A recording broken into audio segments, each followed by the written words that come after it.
Prezadíssimo telespectador, seja muito bem-vindo a mais uma entrevista do Jornal do Engenheiro. Nesta edição vamos falar sobre empregabilidade, defesa do trabalhador, especificamente na região da Baixada Santista. Para tratar deste assunto, está comigo aqui no estúdio Newton Guenaga Filho, que é nosso presidente da Delegacia Sindical do CESP, da Baixada Santista. Guenaga, é um prazer recebê-lo aqui. O prazer é nosso estar aqui com você e com os telespectadores. Guenaga, primeiramente, como é que está a empregabilidade, o contexto geral da empregabilidade lá na Baixada Santista? Muita preocupação. Em junho deste ano, houve uma negociação coletiva do reajuste de 1º de maio dos trabalhadores da Uzi Minas. A empresa colocou uma proposta de acordo de redução de jornada de trabalho com redução de salário. Causou uma grande surpresa isso. Nós sabíamos que a demanda estava ruim, que não tinha pedidos para a empresa, mas nunca tínhamos passado por uma situação dessa. E aí a empresa propôs isso em meio à campanha salarial. Aí acendeu o sinal de alerta. Alguma coisa está acontecendo. Por iniciativa do Sindicato dos Engenheiros da base de Engenheiros de São Paulo, nós fizemos a primeira reunião juntando os sindicatos que seriam atingidos. Metalúrgicos, construção civil e engenheiro. Fizemos lá na própria sede da Delegacia de Santos, na qual saiu a criação do Fórum Cresce Baixada. Inspirado no nosso Cresce Brasil. Inspirado no Cresce Brasil. Da FNE. FNE. O Sindicato da Construção Civil apoiou e a Federação Interestadual de Metalúrgicos, através do Uriel Vilas Boas, ele também participou do evento. Então somos nós três da coordenação, junto com o Macaé, que é o presidente do Sindicato da Construção Civil. Bom, aí nós começamos a fazer as reuniões nos sindicatos de engenheiros e o espaço começou a ficar pequeno. Como é um movimento apartidário, não tem bandeira nenhuma, não tem partido político e tal, nós fizemos a primeira reunião grande, convocando até a empresa, tudo, na AGEM, Agência de Fomento da Baixada Santista, Agência Metropolitana da Baixada Santista. A ideia era juntar trabalhador, empresário e governo para poder achar soluções para a Baixada Santista. Então, nós chegamos a preparar um documento de ações imediatas para buscar essa situação de empregabilidade da Baixada Santista. Perfeito. E é só para a gente saber o tamanho aí da questão da Uzi Minas, o que ela representa em termos de empregabilidade lá na Baixada? Hoje, a mão de obra da Uzi Minas, direta e indiretamente, representa 40% da mão de obra da região, dos empregos da região. Então, é um impacto muito grande. Muito grande. Guenaga, como é que foi a recepção dessas propostas? Como é que foi, a partir do momento que tivemos propostas, qual foi o próximo passo para sensibilizar os poderes lá constituídos e principalmente o empresariado lá da importância dessas medidas? Nós sempre convidamos o CIESP, Fiesp, para as nossas reuniões. Infelizmente, apareceu uma reunião só. E aí nós partimos a caminho dos prefeitos da região, porque o impacto que ia ser feito com demissões na Uzi Minas ia ser em todas as cidades da Baixada Santista. Então, fomos ao CONDESB, que é um conselho de administração de prefeitos, que reúne-se uma vez por mês, na qual se reúnem todos os prefeitos para discutir problemas da região. Fizemos um contato com o presidente, que por acaso é o prefeito de Santos, Paulo Alexandre Barbosa, e ele, além de deixar a gente participar da reunião do CONDESB, na qual nós oficiamos todos os prefeitos da região, ele também fez um contato com o vice-governador do Estado, prometendo um encontro com o vice-governador do Estado. Ele demorou um pouco para marcar, no dia 29 de setembro nós entregamos ao governo do Estado e houve a promessa do vice-prefeito Márcio França de trabalhar em conjunto com o Fórum. Aí houve o que todo mundo temia. A empresa anunciou que ia fechar a metalurgia primária da Uzi Minas, Cubatão. Ou seja, não sei se você sabe como é que é o processo siderúrgico. O processo siderúrgico tem uma parte que é metalurgia primária, que é pegar o minério de ferro e transformar em aço líquido, e a parte de laminação, que é transformação mecânica. Então, na transformação mecânica, hoje nós estamos com o laminador mais moderno do mundo está aqui em Cubatão. Mas a metalurgia primária tem equipamentos obsoletos. Então, a Usiminas começou propondo uma redução de jornada de trabalho com redução de salário, ou seja, ela estava avisando. Os engenheiros aceitaram o acordo, fizeram 3 meses de redução de salário com redução de salário, para você ter uma ideia, mais ou menos 14% do salário de cada um era redução e folgava toda sexta-feira.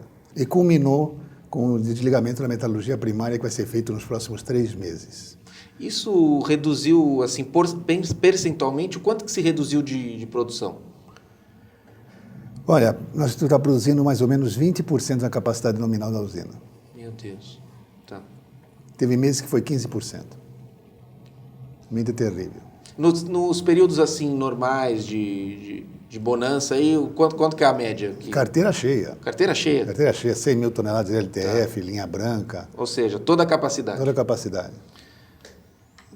E aí, diante disso, como é que foi a questão aí do impacto na vida do trabalhador? Bom, o pessoal ficou meio atônito, não sabia bem o que fazer. Mas isso culminou numa coisa inédita na Baixada Santista. Todas as centrais sindicais se reuniram, fizeram uma grande reunião para trabalhar pelo emprego da Usiminas, manter o emprego da Usiminas. Não sei se o telespectador sabe, hoje, se uma metalurgia primária hoje pode desligar 3 mil pessoas diretamente. E fora a consequência disso, porque você tem pessoal da limpeza, pessoal da alimentação, pessoal do transporte desse pessoal, também tem tudo demitido. Ou seja, 3 mil são diretos. Diretos. Hoje a usina tem mais ou menos 5 mil funcionários. A mão de obra maior realmente é na metalurgia primária. Então, imagina o impacto do pessoal vendo o final do ano chegar, não conseguindo fazer a produção, né? Ou seja, não tem pedido, e o cara vai ver na porta no final do ano ganhando um presente de Natal, que é o desemprego.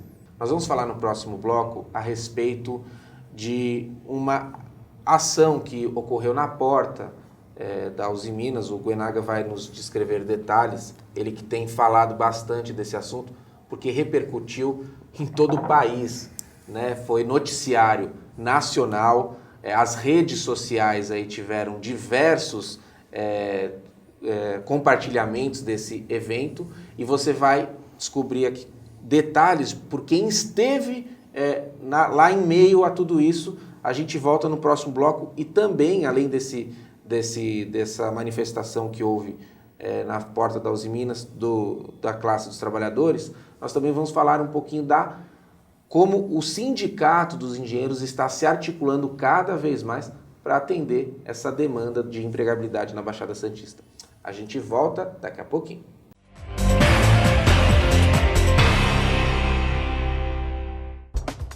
Os associados ao CESP contam com uma assessoria jurídica própria, sempre pronta a esclarecer todas as dúvidas.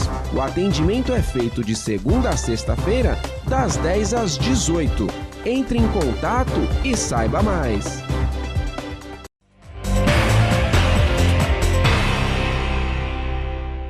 Prezadíssimo telespectador, estamos na entrevista do Jornal do Engenheiro. Nesta edição, falando sobre a empregabilidade na Baixada Santista. No primeiro bloco, tivemos aí um panorama sobre a situação na região. A Usiminas, principal empresa lá que emprega praticamente 40% da mão de obra da região, está aí com problemas por conta da crise, problema de produção. E está aí com um plano de, felizmente, demitir trabalhadores. E o Sindicato dos Engenheiros mobilizou lá toda a categoria, não só a categoria dos engenheiros, mas também o sindicalismo local, que, lógico, já se sensibilizou com a situação de imediato, a fim de que algo possa ser resolvido sem precisar cortar na pele, ou seja, que nós possamos pensar de maneira a crise, de maneira a alternativas e não simplesmente o desemprego como solução. Goenaga, diante de tudo que você me falou, nós tivemos uma manifestação pacífica da nossa categoria em frente aos Usiminas. Conte-nos por que este evento, que poderia ser simples, poderia ser apenas uma mensagem que era relevante ser passada da categoria para a sociedade, por que virou um noticiário nacional? Muito simples. Não quiseram receber o trabalhador.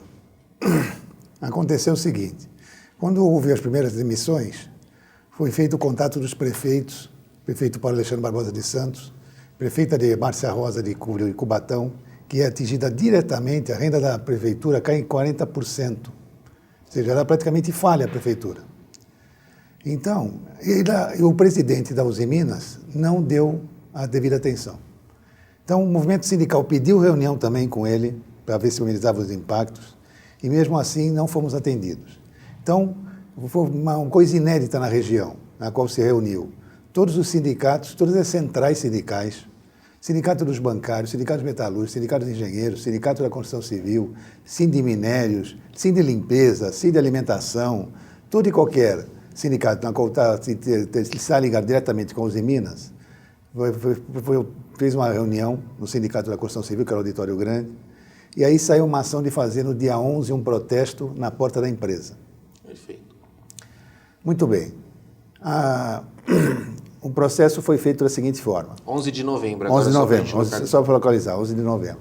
Bom, a empresa tem três portarias. Foi colocado faixas e pessoas com bandeira nas portarias. 1, 2 e 3. E o estacionamento também foi fechado. Quando eu cheguei mais ou menos 6h30 da manhã, o protesto, o pessoal começou a se juntar às 5h30, eu notei que os ônibus estavam todos parados ao longo da rodovia. A primeira coisa que veio na cabeça, o túnel não entrou. Mas essa situação, depois eu fui entender que era estratégia da própria Polícia Militar. Bom, estava montado o carro de som, fazendo a transmissão as palavras de ordem, torno normal e tal, né? Chegou os primeiros ônibus, liberaram os ônibus.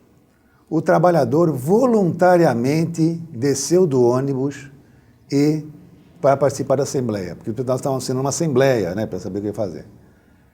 Só que a empresa foi omissa e não preparou a saída dos ônibus vazios. Então acumulou ônibus na entrada. A Polícia Militar queria forçar entrar o ônibus dentro da empresa, independente se as pessoas queriam participar ou não. Aí houve um pequeno confronto, porque o sindicalista queria que o pessoal tivesse dado o direito da pessoa descer, mas não foi dado o direito da pessoa descer. Aí, nesse momento, na portaria 2, saem 6 viaturas da rota. Sai de dentro da empresa? De dentro da empresa. De dentro da empresa? Estavam aquartelados dentro da empresa. Ué? Dentro da empresa. E meteram o carro em cima da gente. E subiram, porque tem um viaduto de acesso à Uzi Minas, fecharam o viaduto. Daqui a pouco saiu também dentro da usina cavalaria e entrou o pessoal do choque, com aqueles aparatos Meu Deus. Batendo, né? Aquele tropa de choque. Realmente foi uma situação horrível. E aí começaram as bombas de gás lacrimogêneo. Soltaram uma próxima para o pessoal. O pessoal de trabalhador que está aguardando a Assembleia também tomou bomba na cabeça. Tá. Meu Deus. E, mais incrível que pareça, liberada a portaria 2, por causa dessas bombas que foram jogadas em cima dos sindicalistas, foram atrás de sindicalistas jogando mais bomba. Ou seja, o objetivo era a portaria 2, estava aberta. Então por que chegou mais bomba no trabalhador? A impressão que dá com esse seu relato e com as atitudes é que estava tudo armado para ir para o enfrentamento. A categoria chegasse violenta ou não. Não chegou violenta, chegou pacífica. Isso. Teve um transtorno em relação a estacionar os ônibus, né, que você já meio que desenhou e acha que foi até uma estratégia para poder acumular gente lá. E, de repente, sai de dentro da empresa? Sai dentro da empresa. Eles chegaram no dia anterior, aquartelaram-se dentro da empresa, almoçaram nos restaurantes da empresa. Foi isso. Se aquartelaram dentro da empresa para esperar que pareça, Fábio, foi emocionante ver o trabalhador descendo voluntariamente e não entrando no trabalho. E aí, depois que foi feito esse enfrentamento, a polícia fez um corredor polonês, forçando o ônibus a entrar tudo em alta velocidade para dentro da usina. Esses ônibus, então, é o seguinte, esses ônibus eram os fretados que levam os trabalhadores. Levam os trabalhadores para a empresa. Então não foi algo que a mobilização da sindical disponibilizou ônibus para o trabalhador poder protestar. Eles estavam indo para o trabalho e decidiram não trabalhar e se manifestar contra decisões que eles não concordavam, que estavam afetando eles mesmos. Exatamente. Ou seja, porque realmente, imagina, mais da metade das pessoas ia ser mandada embora. E aí o uso da força para que o ônibus entre na empresa com o trabalhador... Nem dá o direito da pessoa descer do ônibus. Poderia escolher, exatamente. Não. Eu quero ir ou eu não quero ir. Nem ao menos parar para saber isso. A ordem que estava dos ônibus, dos motoristas, era não abrir a porta para ninguém e entrar direto na empresa. Era essa a ordem. Infelizmente, um protesto pacífico, com a participação do trabalhador voluntariamente e por negligência da empresa, de repente, ou negligência ou de propósito, não sei bem dizer se foi isso, houve essa confusão na entrada dos ônibus, acúmulo de ônibus, e aí deu um confronto com a Polícia Militar. Guenaga, diante dessa situação, após esse infeliz episódio, que já está marcado na história, quais são os próximos passos que o Cresce Baixada está tomando, os sindicatos de engenheiros? O que a gente pode esperar aí de mobilização? Faltou só comentar um detalhe sobre o confronto. Por favor. No dia seguinte, marcou-se, quando houve aquela confusão, todos os sindicatos foram para o parceiro sindicatos metalúrgicos de Cubatão para tratar a nova estratégia. Ali ficou definido no dia seguinte de fazer protestos na rodovia do Cânigo Domênico Rangoni, entrada de Santos e José Menino. Fazer um protesto de 1 hora, alguma coisa assim. Dia 12. Foi cancelado o evento porque a Polícia Militar estava na cola de todo mundo. Meu Deus. Então o sindicato cancelou os eventos porque não tinha segurança de participação democrática do assunto. Repressão à mobilização sindical. Mobilização sindical. Bom, e diante disso? No documento que nós entregamos aos prefeitos, né, e íamos entregar ao Rômeo também, que é o presidente da Usiminas, né, e tem ações imediatas e ações imediatas. A primeira ação imediata é o seguinte: redução de jornada de trabalho com redução de salário. Ou seja, é melhor você reduzir o seu salário do que perder o emprego, né? Montar uma comissão de estudo para, em 120 dias, a gente tentar procurar uma resolução para esse problema. Porque simplesmente dizer que São Paulo não vai mais fazer aço, a locomotiva do país, é uma coisa muito ruim para o próprio desenvolvimento do Estado. E aí, além disso, contratar mão de obra da região e construir um centro consumidor de aço. Por exemplo, estaleiro naval. Santos não tem estaleiro naval. Cria-se a demanda, né? Exatamente. A ferrovia também. Então, a ideia é com incentivos do governo do Estado, com o empresariado e com os trabalhadores, buscando soluções para dar mais demanda de aço, para justamente poder suprir a demanda que está faltando aqui. É a filosofia do Cresce Brasil, pensar o problema a partir das soluções. Das soluções, exatamente. Guenaga, instantes finais da nossa entrevista, eu quero que você fique à vontade para suas considerações finais, o seu recado, mas que você também falasse um pouquinho da importância da guarida dos sindicatos engenheiros, dessa estrutura fortíssima, que está linkada com uma Federação Nacional de Engenheiros, que é fortíssima também no nosso país, relevante, para o trabalhador lá. Que cada pessoa ali na Baixada que infelizmente respirou aquele gás lacrimogêneo, essa pessoa tenha certeza de que essa afronta ao movimento sindical não vai ficar sem a proteção, sem a reivindicação, sem o apoio desse sindicato, da nossa federação. Queria que você passasse uma mensagem, por favor. Eu acho incrível uma empresa como a Usiminas, que tem uma série de subsidiários, é um grupo muito forte, simplesmente vira o sindicato dos engenheiros, como foi o sindicato dos metalúrgicos, dizer o seguinte: olha, nós vamos desligar a metalurgia primária. E não tem nenhum plano de como fazer isso. Ou seja, quem tomou a decisão baseada em quê? Como é que foi isso aí? A própria RH de Cubatão não sabia de nada. Foi saber no dia, quando foi anunciado o prejuízo de 1 bilhão no terceiro trimestre. Quer dizer, seguraram a informação. Seguraram a informação. Então, foi decidido lá em BH, sem a participação do pessoal de RH daqui. É a primeira coisa estranha. Então, eu quero deixar bem claro o seguinte: o Sindicato de Engenheiros do Estado de São Paulo estará sempre com toda a sua força e toda a sua reivindicação para proteger o trabalhador engenheiro e proteger os outros trabalhadores também. Nós vamos continuar brigando por essas propostas para que a gente possa garantir o emprego na Baixada Santista. Guenaga, prazer recebê-lo aqui. Espero que na próxima entrevista a gente possa recebê-lo aí com boas e melhores notícias, mas firme na luta, porque a vitória é certa, viu? A causa é legítima. Muito obrigado em recebê-lo aqui, foi muito bom. E você que acompanhou essa entrevista pode assistir a este e outros temas no nosso site www.cesp.org.br. Lá você também poderá saber mais sobre a mobilização dos engenheiros e de todo o movimento sindical lá na Baixada Santista e, claro, em todas as regiões do nosso estado de São Paulo. E aqui, após essa entrevista, fica a mensagem. Esta crise aí é de todos nós. Não é a crise do empresariado, não é a crise do trabalhador, não é a crise do profissional liberal ou daquele seletista.